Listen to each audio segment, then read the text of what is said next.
Good evening, and it's a rare pleasure to have one of my cabinet colleagues with me, and that too in his home state. And I can see the impact he's made on the audience, so it's going to be a tough task for me to keep that spirit up. Respected Dharmendra Pradhanji, Chartered Accountant Institutions President Aniket Talatiji, and the Sahus who are running the show here.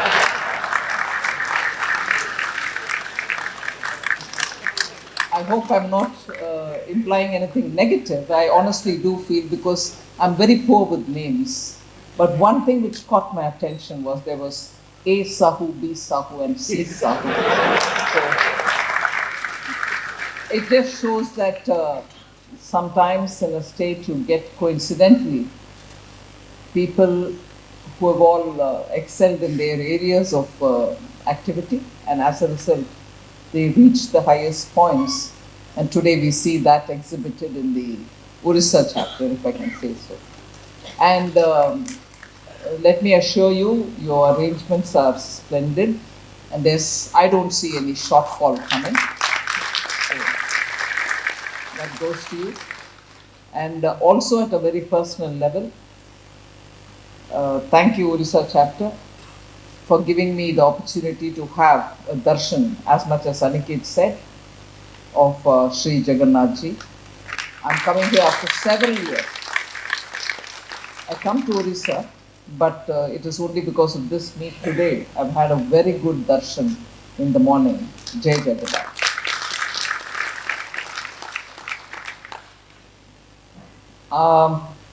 A word on the theme of the conference.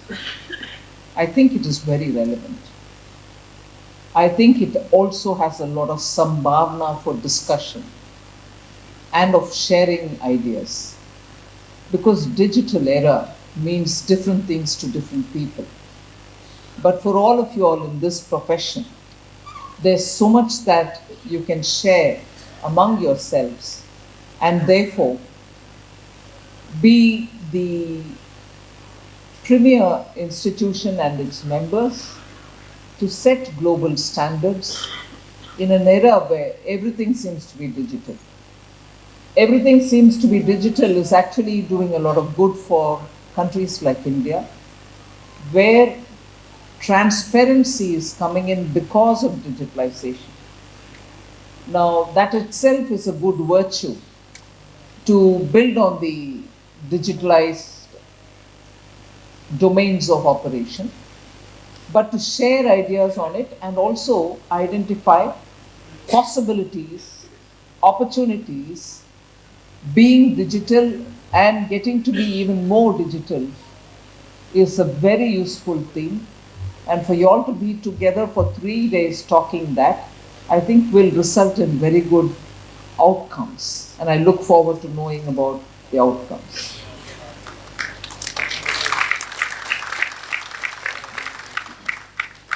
First of all, I think the biggest opportunity that you can derive out of digitization is, at a very cost-effective way, spread literacy, financial literacy. And you might think I'm starting on a very weak opportunity. Who's bothered about literacy? Yeah, people will get to know what it is all about, and so on. No, not at all. I think it is the financial literacy, and also because most things are already put on the public domain, in the digital public domain. You saw a revolution which happened in India, and I'm sure all of you have recognized it, but I'm drawing it in this context now here. It is only because listed companies and their information were all publicly available, regularly updated, and with a certain sense of efficiency. The chartered accountants helped companies to prepare their accounts in time, and it became a mandatory requirement for them to put it on the public domain. MCA portal did it, and it continues to do it. that in 2020, when people were spending too much time at home, and also because of the digital access which was provided, a lot of retail investors found it fit to get into the stock market. I wouldn't think it is possible if we were still going to be partly digitized or not digitized at all. It was only because digitized accounts were available and also the public were at ease using data which is available in public domain, even on their phones. They didn't have to go to even to their desktops. As a result, you found that the ordinary retail investor had the information in the proverbial tips of his fingers and was able to take a call that you found at that time, coincidentally, when the interest rates were not very high. People thought it fit to take that little risk and get into the stock market. Some did it even without going through the mutual funds, opened their demat accounts, and they were up there playing in the stock market, playing in a positive sense, and therefore giving a picture how India's small savers today are equally at ease with fixed deposits as much as opening a demat account and going to the stock market. And that is possible when companies are board driven, when they have proper cost and chartered accountants with them, and when the guidance given by these experts has helped them to remain transparent and put most things under due diligence. That is what digitization does for you. Not just between the company and the bookkeeper, not just between the company and the cost accountant, not just between the company and the income tax authorities, but when all these information are available digitally, the ordinary public, discerning public, builds trust. And when trust gets built about companies, the image of a country which invites investments from abroad, image of a country which has to have its due diligence aligning with the world, are all falling in place. And therefore, this is what the opportunity that the digitization gives us. I've just given you a across the board big opportunity which exists, but there are several which I will count as points for me to explain today. Aniket was very clear in saying that your footprint is all over this country. When I spoke about the financial literacy, it is because of this digitization helps you. Not everybody is going to be near your chapter office. And therefore, when you can rightly boast about having 168 branches all across country, in 5 regional councils which are present, and in 17,000 postal codes area, you have somebody registered, and the country has only 19,000 postal codes, 19,100 postal code areas. You are present in 17,000 of them. So I think for financial literacy and for course contents to be given to these students who are present all over the country, you are in a position to better utilize digital access to the students and therefore be readily available for them. It's also heartening to know that the ICAI has started financial and tax literacy campaigns. I understand you're doing it all through the country. And this is going to help a lot of people, in spite of all that is available in public domain. A lot of people still get carried away by misinformation campaigns.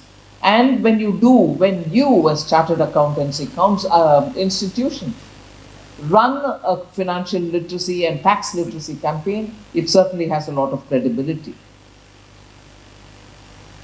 So people can be stopped from allurements, I would think.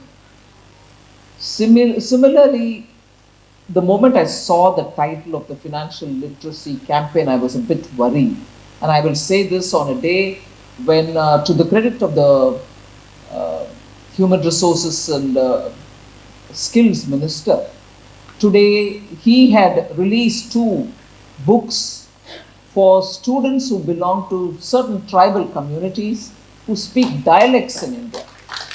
Dialects are not written, as you know, but because they belong to Odisha, for those dialects, in Oriya script, primers have been produced and he's released it. Now, that was in the back of my mind, but when I saw the name, Vittiya Gyan ICA Ka Byan, I said, oh my God, this is so much of Hindi. People like us coming from the south are going to be in difficulty, and particularly in Tamil Nadu, it will be severely difficult. So I said, but then, glad came the next part of the sentence. It says 12 vernacular languages are being undertaken. Vernacular itself is so colonial. So, in 12 regional languages, you are undertaking this financial Vittiya Gyan. So, I'm so happy that you are now readily reflecting the flexibility that the NEP offers.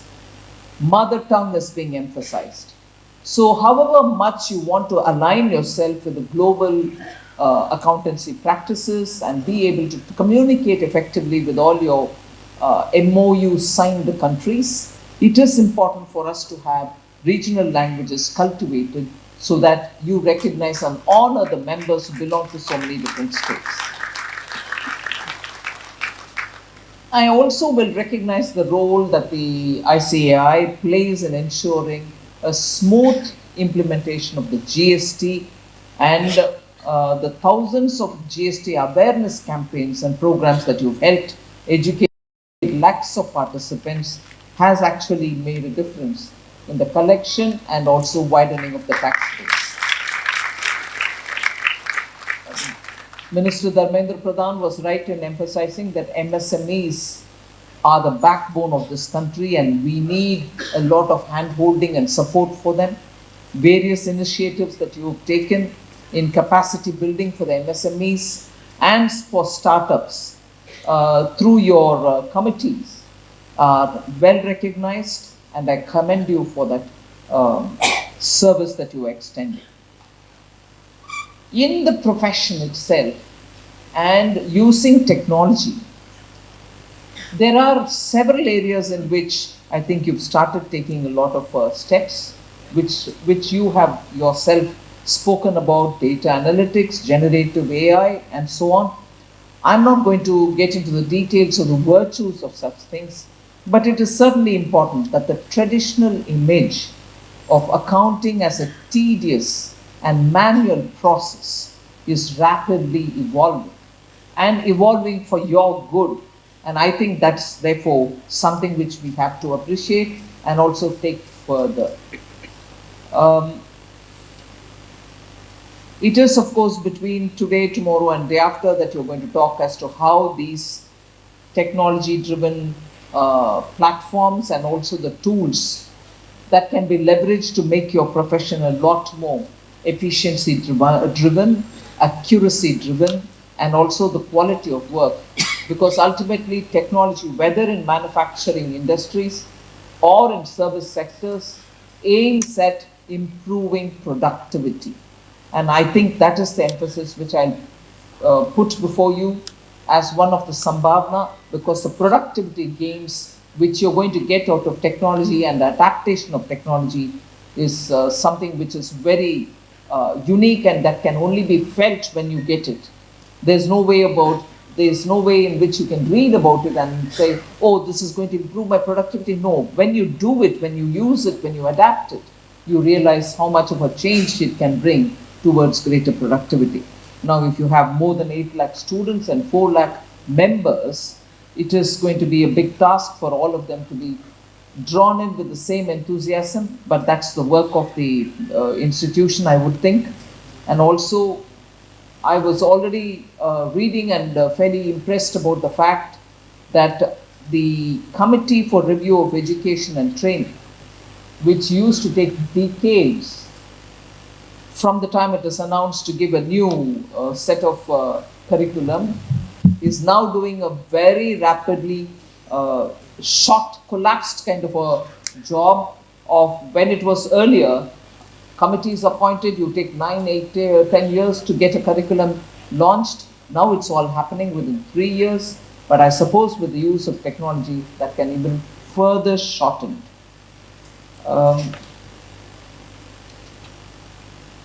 But of course, there are newer areas in which chartered accountants will have to familiarize themselves with the global developments. Not just to comply with their expectation, but also to better advise your clients on absolutely new greenfield areas, whether they are carbon accounting, whether they are CSR accounting and auditing for that, whether it is the ESG, the environment, social and governance related expectations on which now due diligence is so required by your clients for even negotiating for transfer of technology, for negotiating for funds, for negotiating with partnerships.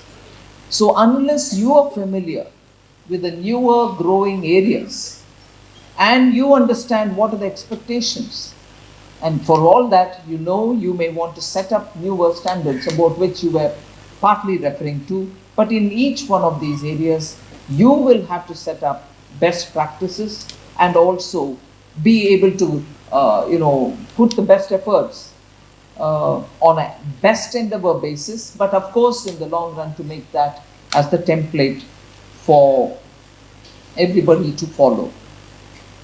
Therefore, a new course for CAs, which has been launched from 1st July, about which you referred, 2023, and that which is being planned to be implemented from the next year, 1st July 2024, is of critical relevance.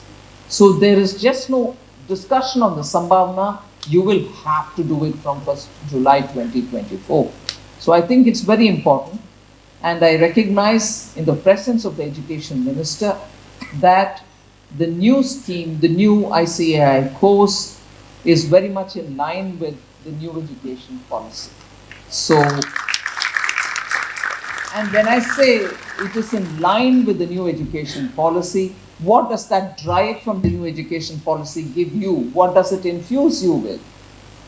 The focus is now more on how to learn rather than what to learn. That mindset of, by heart everything and then you're through with it no longer works. The new education policy gives that creative instinct to learning, and therefore you want to know how to learn rather than just sections which you can by heart and get through with things.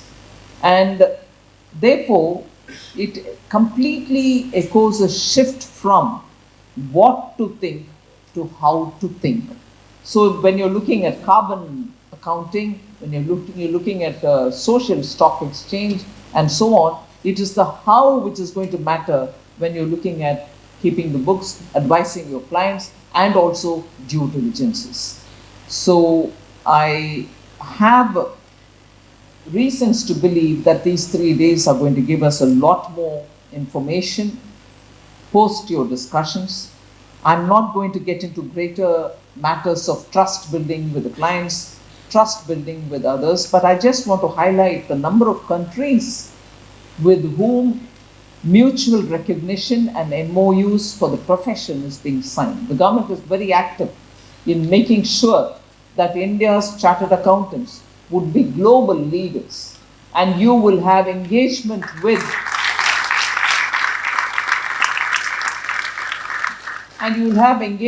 your counterparts in the other countries, and thereby giving the best knowledge and work experience that you have for others who may need it. And Prime Minister Modi's vision that the lifestyle for environment, that all of us will have to nudge ourselves to do things differently so that we don't need energy whether it is through renewable or otherwise, to do things which can be done without it. So we'll have to move towards a more sustainable way of living. There are so many and more messages which are being passed through with these kind of campaigns which are going on. You've constituted a sustainability reporting standards board, which was done in 2020, and also standards and sustainability assurance engagements in January 2023, I think. So you have almost formulated 16 social audit standards. I recognize the work that has gone through there. I was for a minute earlier talking about the MOUs. I think in May, ICAI has renewed its MOU with the Institute of Chartered Accountants in England and Wales. There's also, it might just be a coincidence, negotiations are happening for free trade agreement with the UK. The Commerce Ministry is engaging with them. So there's a lot for looking forward to working together with your counterparts in England. Other than that, the mutual recognition and MOUs with Australia, New Zealand, Ireland, Canada, Malaysia, UAE, Saudi Arabia, Qatar, Bahrain, Oman, and South Africa should be absolutely fully leveraged. So India and its new economy is being driven by startups, driven by new age industries, driven by transitioning industry from the old ways of doing things to new ways of doing things. All of this requires your support, your hand holding your clients, your nudging your clients to move towards greater technology. And all this is just going to be possible only if you are on the top of technology yourself for your profession. So I hope you will build on the successes of the World Congress of Accountants, which was held in November 2022. You should strive to forge greater collaborations. The National Conference 2023 should also cover topics such as the GST, audit, and direct taxes also.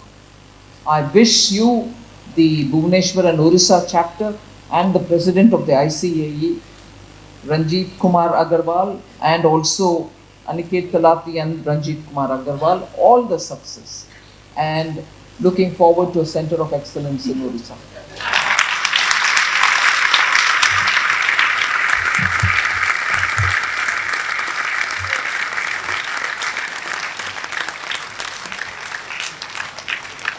Well, it's a standing ovation. Thank you, Madam, for those words of wisdom.